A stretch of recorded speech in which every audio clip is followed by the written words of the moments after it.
Hello, hello, hello. This is Gresh from the I Am CEO podcast, and I have a very special guest on the show today. I have Dr. Janie Lacey of Life Counseling Solutions. Dr. Janie, it's awesome having you on the show. Thank you for having me. I'm glad to be here.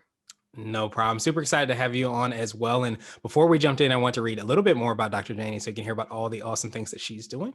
And Dr. Janie is a licensed relationship trauma psychotherapist who has over 15 years of experience working with those who have unsuccessfully tried to break free from their toxic relationship patterns.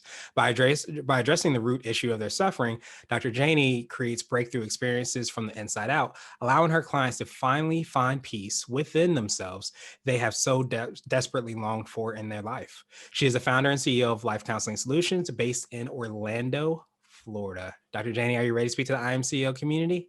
I am ready to speak to the I am CEO community. Awesome. Well, let's do it then. So to kind of kick everything off, I want to hear a little bit more on how you got started. Could you take us through what I call your CEO story? We'll let you get started with all the awesome work you're doing. Absolutely. I'm a big believer that we find our purpose and we find what we're meant to be if we adhere to all the signals along the way. Because I always tell people, in my mind, I didn't set out to be a CEO and have payroll and have employees and have that responsibility. I'm like, it was not my plan. So there was a bigger plan for me. But how I got started was basically I was in the MBA program at UCF. And I had a mentor at the time that I gave a lot of weight to. And I remember going to my mentor and I said, I think I'm going to drop out of the MBA program and I'm going to get into counseling psychology. And I was like nervous because this person was kind of like a father figure to me. And he looked at me and said, I don't know why I didn't think about that sooner. So that I dropped an MBA program, make a long story short, got into a counseling psychology program. And then I was looking at the salary of a therapist and I'm like, okay, this truly must be a God thing because I dropped out of my business school, my MBA program, my undergrads in business. But when I look along the guidepost along the way, that God was preparing for me, I'm a person of faith, but God was preparing me for what was to come. So I had this bachelor's degree in business that I thought was a waste at that time. And then now I had my counseling psychology degree and I was working for different organizations. And someone came along, which was an angel at the time, and said, look, I am in an internship program. My husband and I have been very successful. We don't want to go work for an organization and we need a licensed person. I was licensed at the time, just got licensed.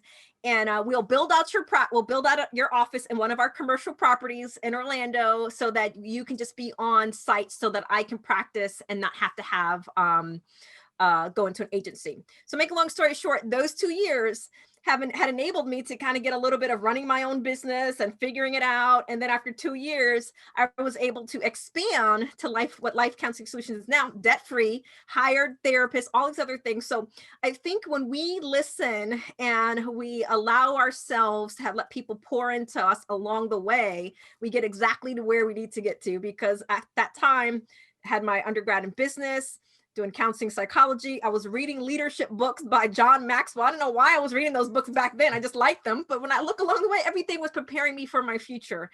And, even I believe today, like anyone that's listening to the podcast or watching, everything that they're doing now, everything that we sow into is really a seed for our future. Even though we don't know, I'm a big believer that we have to have faith, right? If we wait for everything to be right in front of us, we're probably not going to move.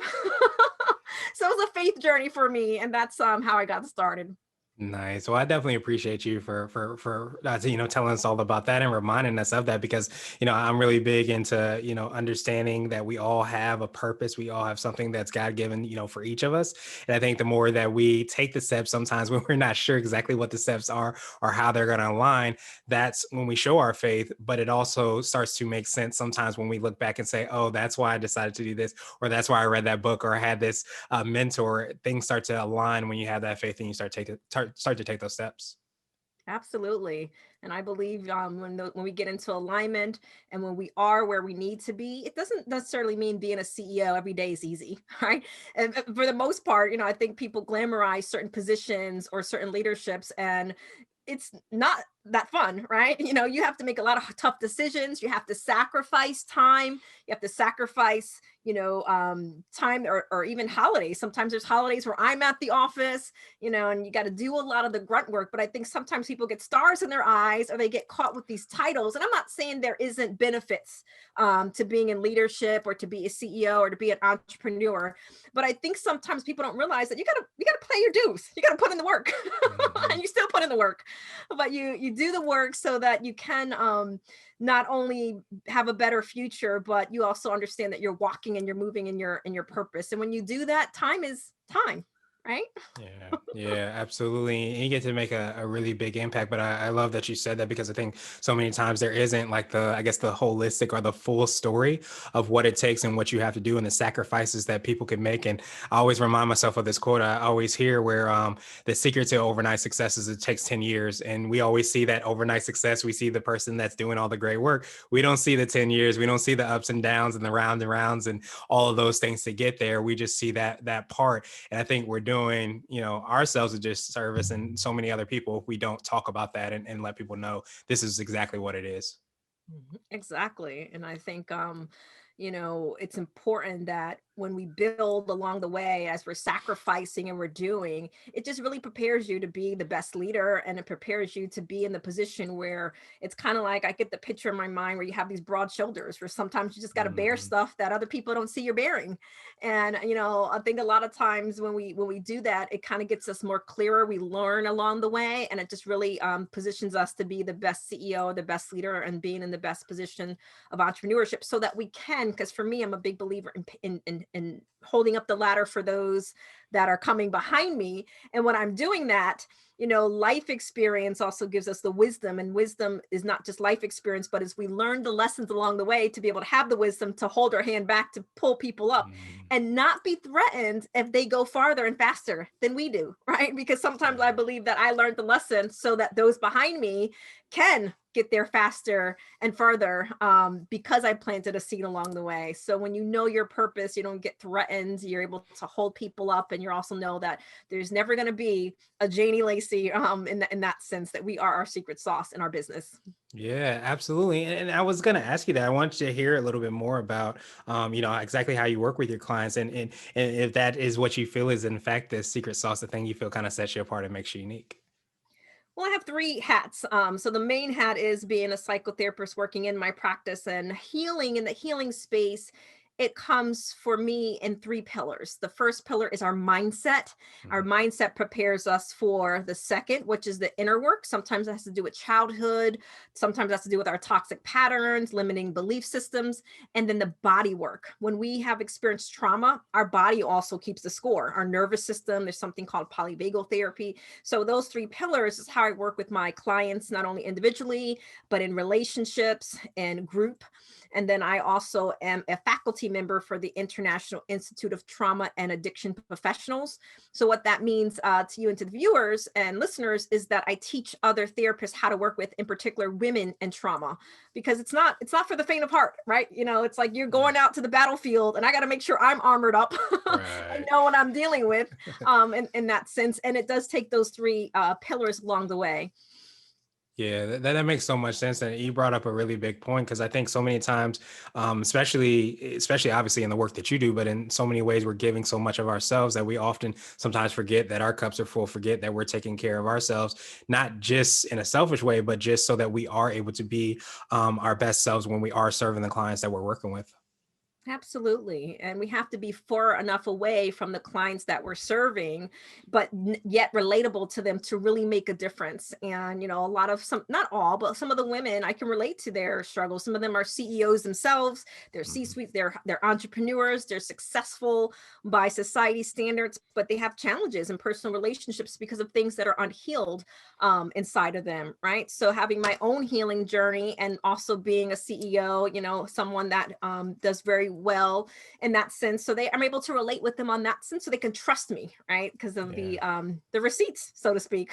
Yeah, absolutely. And I think, as you said, so well, that so many times we go through things in life, not necessarily for ourselves to get the lesson only, but also so that we can help out so many other people, have that relatability and that empathy that we're able to show. And it allows us to serve, even more better. But I also, definitely correct me if I'm wrong. It kind of sounds like, I always say we zoom over the human aspect of business and we forget that we're holistic people, and like relationships and all those things play a part in how we're running our business, and vice versa. And sometimes when we forget or skip over one aspect of ourselves, we sometimes are doing a detriment to other parts of our business or our life or our relationships.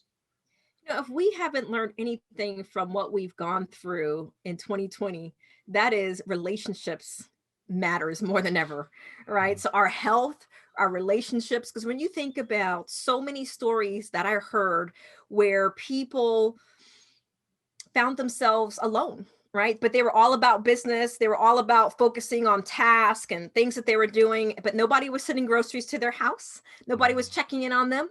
Or those that did have people that were there for them and supporting them through the pandemic realized that the most important thing were relationships, was their health and their relationships and their peace of mind.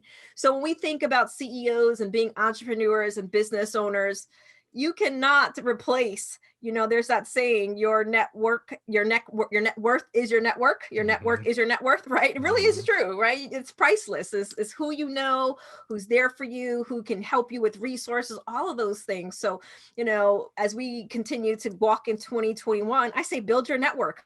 Yeah. Build your network, and not just about what I can get, but what I can give them, and strengthen the relationships you've already had, and not get so focused. And I'm practicing myself, not getting so focused on task and what we have to do. But my own personal goal is that I reach out to one person a day. It could be my family, it could be a friend, it's someone, even if it's a text message. Hey, thinking about you. How's it going? Because when I make that promise to myself, that means it's at the top of my mind, and it's what's most important, as well as exercise. I got up this morning and I did some agility training.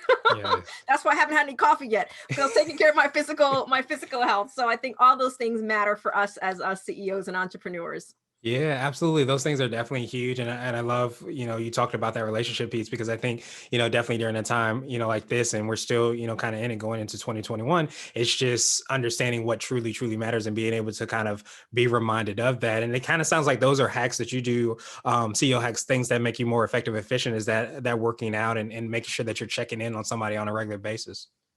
Absolutely. So I'm a big believer that we give the first fruits of our day to ourselves. Mm, And I have a son, right? So, whether you have families, you have spouses, you got pets, you got stuff going on, is I make a promise to get up each and every morning at 5 a.m., even if I go to bed at 1 o'clock. yeah. And what I do in that power hour, it's a power hour for me, is I do 2 devotionals.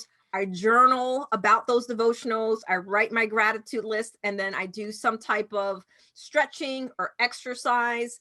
And then I start my day as I'm listening actually to podcasts. Right now it's Clubhouse all the time in the Yes. background. So, I'm pouring into myself. So whatever the day has for me, I am ready, because I fulfilled myself. And I believe we give from a place of abundance and not from a place of lack. And when we Mm. give from a place of lack, and I once was this person, I would jump out of the bed, alarm, snooze, snooze, snooze, and I'm rushing, rushing, rushing, grabbing junk because I'm rushing, right? And I completely have changed my mindset, and I believe that I'm more present when I'm with people. I'm a better leader, and most importantly, I'm better to myself. Yeah, and that's why I love that phrase that you said, give yourself the fruit first, because as I said, before, and we talked about, so many times when you're in a CEO role, or you're in a father or mother role or whatever role, you're giving so much of yourself that we often forget about ourselves. And that's only to our detriment over time. Sometimes we see. So I love that you have that power out, that opportunity to really fill up your cup, so to speak, so that you're able to give from that abundance and that saucer that's right below it. Absolutely. And we have to continue to remember that if we don't take care of ourselves, then how can we really be there for other people? So we have to Mm, prioritize. Just like when we go on the airplane, they always say, put that oxygen mask on there you first. go. And people are like, well, I got to put it on my son first. No, your son will be dead if you don't put it on yourself first, Exactly. right?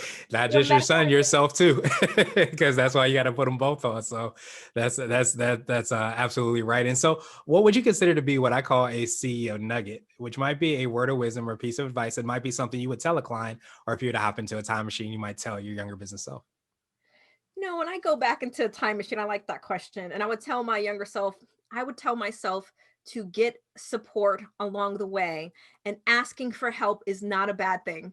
Because let me tell you now, I got my own personal therapist, I got a coach, I have a thought leader, I have someone that helps me with speaking, I have the mighty five. Where before, like, and I'm including also accountings and these types of things are part of your team.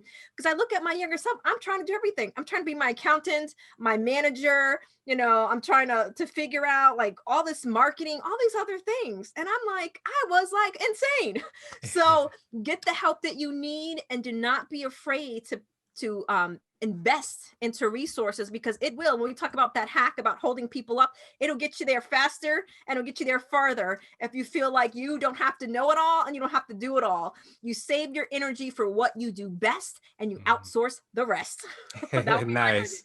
nugget. Nice. I absolutely love that. And was there something that you feel like was there a time that made you kind of have that realization because you didn't do it in the very beginning, it sounds like, and you said, okay, this is something where I want to basically stay in my zone of genius, do the things that I do best and outsource the rest, as you said so well. Absolutely. I experienced what a lot of CEOs probably experience, which then makes them change, and that was burnout. Yes. I was burned out. I was unmotivated. Was not sleeping. I was, not taking care of myself. I was probably not the best relational person to talk to. I was so task oriented. And in that space, I realized that I had gotten actually a brain map. So, brain map was showing me everything they needed to know about me without knowing anything about me. And I remember the Mm. clinician said, you're just powering through. And I'm like, what? He's like, I'm looking at your waves, delta waves, beta, all these waves in your brain. And he's like, you're not sleeping. I can tell, blah, blah, blah, blah, blah. He's like, you are just powering through. And if you stop and took care of yourself, just imagine how much more effective you would be. And I remember thinking to myself, this dude doesn't even know me, but he was like, it's like you wrapped up naked, right? He just saw your brain, did his Right. brain mapping, didn't know anything about my history, but it was able to tell me that I was overextending, I was tired, and I was just pushing through. And that alone just kind of let me know that I can't keep going at this speed. I'm not effective. I'm not getting sleep. And even though I think, okay, this is how you do, you hear these things that CEOs burn candles at both ends. I was listening to a lot of things that shouldn't have applied to me. So that was Yeah. a wake up call for me. Yeah, well, I definitely, appreciate you for sharing that, and definitely, of course, doing that and reminding us of what we need to do as well too. Because I think so many times I always say there's kind of like a balance beam where you need to have the ego to believe that you can create something that's really awesome, but at the same time, you have to take a step back from that ego and understand we all have different zones of genius. We have to get that support team, that mighty five that you kind of talked about as well too, because that's how you can go farther. That's really how you can make the truly big dent in the universe and impact is if you don't just lean on yourself, you lean on those that are around you as well. Absolutely. You said it. Awesome, awesome, awesome. So now I want to ask you my absolute favorite question, which is the definition of what it means to be a CEO. We're hoping to have different quote unquote CEOs on the show. So, Dr. Janie, what does being a CEO mean to you? That's what being a CEO means to me is that I'm actually at the bottom of the chain and I hold everybody up to be able to be their best self, to find them working from their place of strength. So when they look in the mirror, my motto, and I try to hold everyone in my organization of the same model, if it aligns with what they're doing, is that I want to die empty because I'm giving everything that I have, but also fulfilling myself in the moment because it is a place of purpose and a place of passion. I feel fulfilled. I want to get to the office and I'm happy about getting to the office because I also remember the days when I used to work in organizations where it's like, I couldn't wait to Friday. I can't wait to Monday. I can't wait till today. Right. So I try to espouse that into my own organization that people feel wanted, they feel heard, they feel acknowledged, and most importantly, they feel seen. And that's what being a CEO means to me. Awesome, awesome, awesome. I definitely appreciate that perspective and that culture that you get to create. And so many times we forget that we always want to create that culture, but a lot of times it starts with us and to be able to have that impact upon ourselves and our lives. And it starts to showcase itself in the people that we're working with, the culture and the community and the environment that we create is so huge because that's when you really start to make an impact, not just for ourselves, but the people and the families of the people and so on and so forth. Absolutely. And that's what it's about is that I want anyone that comes into my presence, they feel better or they do better or they are better because they had a moment of allowing me to touch their life. Awesome, awesome, awesome. Well, you definitely did that for us today, Dr. Danny. So I truly appreciate all the awesome work that you're doing. I appreciate your time as well. What I wanted to do was pass you the mic, so to speak, just to see if there's anything additional that you want to let our readers and listeners know, and of course, how best they can get a hold of you and find out about all the awesome things you're working on. Yep, absolutely. So if anyone wants to follow me across social media, I'm at Janie Lacey on all the social media platforms. And I have janielacey.com, lifecountingsolutions.com.